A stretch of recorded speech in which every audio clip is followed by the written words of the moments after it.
Share बाजार की सबसे बड़ी गिरावटें जब दलाल स्ट्रीट कांप उठा। शुरुआत एक झटके से। सोचिए अगर आपका पूरा निवेश एक ही दिन में आधा हो जाए। सोचिए आपने महीनों की मेहनत से अपने सपनों के लिए पैसे बचाए और निवेश कर दिए, लेकिन फिर एक दिन आता है और आपकी स्क्रीन पर सिर्फ लाल रंग दिखाई देता है। सेंसेक्स धड़ाम, निफ्टी नीचे, और आप बस सोचते रह जाते हैं अब क्या करें। 7 अप्रैल 2025 को कुछ ऐसा ही हुआ। अचानक अमेरिका और चीन के बीच बढ़ते ट्रेड वॉर की खबर आई और पूरा ग्लोबल मार्केट डर से थरथरा उठा। भारत का सेंसेक्स 2227 अंक गिरा और निफ्टी 742 पॉइंट नीचे बंद हुआ। लोगों को 1987 का ब्लैक मंडे याद आ गया, वो दिन जब पूरी दुनिया की अर्थव्यवस्था लड़खड़ा गई थी। पर यह पहला मौका नहीं है जब दलाल स्ट्रीट ने ऐसा तूफान देखा हो।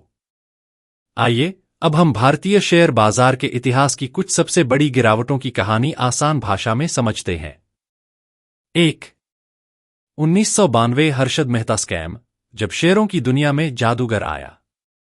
आपने कभी सुना है कि कोई आदमी बैंकों से बिना किसी गारंटी के हजारों करोड़ रुपए ले जाए, और वो भी सिर्फ शेयर खरीदने के लिए? हर्षद मेहता, जिसे लोग प्यार से बिग बुल कहते थे, उसने बैंकिंग सिस्टम के लूप होल्स का फायदा उठाया। फर्जी बैंक रसीदों से पैसे उठाकर उसने स्टॉक्स खरीदे और उनके दाम इतने बढ़ा दिए कि लोगों को लगा कि शेयर बाजार अमीर बनने की सीढ़ी है। लेकिन जैसे ही इस स्कैम का पर्दाफाश हुआ, 29 अप्रैल 1992 को सेंसेक्स एक ही दिन में 13% गिर गया। कुल मिलाकर 1 लाख रुपए करोड़ की दौलत डूब गई। आज के समय में सोचो, 24,000 रुपए करोड़ से ज्यादा का घोटाला। सीख, शेयर का दाम अचानक बढ़े तो सतर्क हो जाइए। जरूरी नहीं वो बढ़त असली हो। 2000 केतन पारेख और K10 स्कैम, टेक्नोलॉजी स्टॉक्स की झूठी चमक। इंटरनेट का बूम आया, लोग नई नई एटी कंपनियों में पैसा लगाने लगे, और यहीं एंट्री हुई केतन पारेख की। उसने 10 खास कंपनियों को चुना जिन्हें K10 स्टॉक्स कहा गया, जैसे पेंटामीडिया, HFCL, जी टेलीफिल्म्स वगैरह। बैंक से उधार लेकर इन स्टॉक्स में जबरदस्त पैसा डाला। कीमतें आसमान तक पहुंचीं। फिर आई असलियत की चपत। मार्केट 50% गिर गया। लाखों लोगों की कमाई खत्म। सीख, सिर्फ ट्रेंड देखकर पैसा लगाना बिना रिसर्च के सीधा घाटे की ओर ले जाता है। 3. 2004 चुनाव और शेयर बाजार, लोकतंत्र में भी डर बिकता है। 17 मई 2004 जब यूपीए कांग्रेस गठबंधन चुनाव जीतकर आई, शेयर बाजार खुश नहीं था। क्यों? बाजार को लगा कि नई सरकार प्राइवेट कंपनियों की ग्रोथ पर ब्रेक लगाएगी, मार्केट को रेगुलेट करेगी और सुधारों को धीमा करेगी। परिणाम? सेंसेक्स 11.1% गिर गया और दिन में 2 बार ट्रेडिंग रोकनी पड़ी। सीख, राजनीतिक फैसलों का सीधा असर निवेश पर होता है। चुनाव के समय ज्यादा सतर्क रहें। 4. 2008 global financial crisis, Lehman Brothers से आई सुनामी। दुनिया की सबसे बड़ी इन्वेस्टमेंट बैंक लेमन ब्रदर्स डूब गई। अमेरिका की हाउसिंग मार्केट फेल हुई और सब कुछ डोमिनो की तरह गिरने लगा। भारत इससे अछूता नहीं रहा। 21 जनवरी 2008 को सेंसेक्स 7.4% गिरा। साल के अंत तक सेंसेक्स 20,000 से गिरकर 9,700 तक पहुंच गया। सीख, कभी भी सोचिए कि ग्लोबल इवेंट्स भारत को नहीं छुएंगे तो आप गलत हैं। 5. 2020 कोविड-19, एक वायरस और सब कुछ रुक गया। मार्च 2020 देश बंद, दुनिया बंद, व्यापार बंद। सबको डर था, जान बचाएं या पैसा। 23 मार्च को शेयर बाजार 13.2% गिरा, यानी सेंसेक्स करीब 3,935 अंक नीचे आ गया।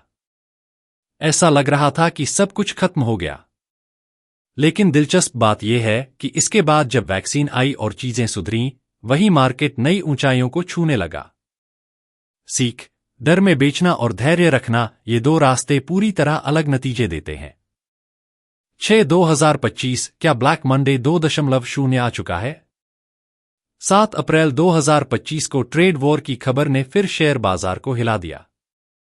अमेरिका के राष्ट्रपति ने लिबरेशन डे टैरिफ्स लागू किए, यानी दूसरे देशों पर भारी टैक्स।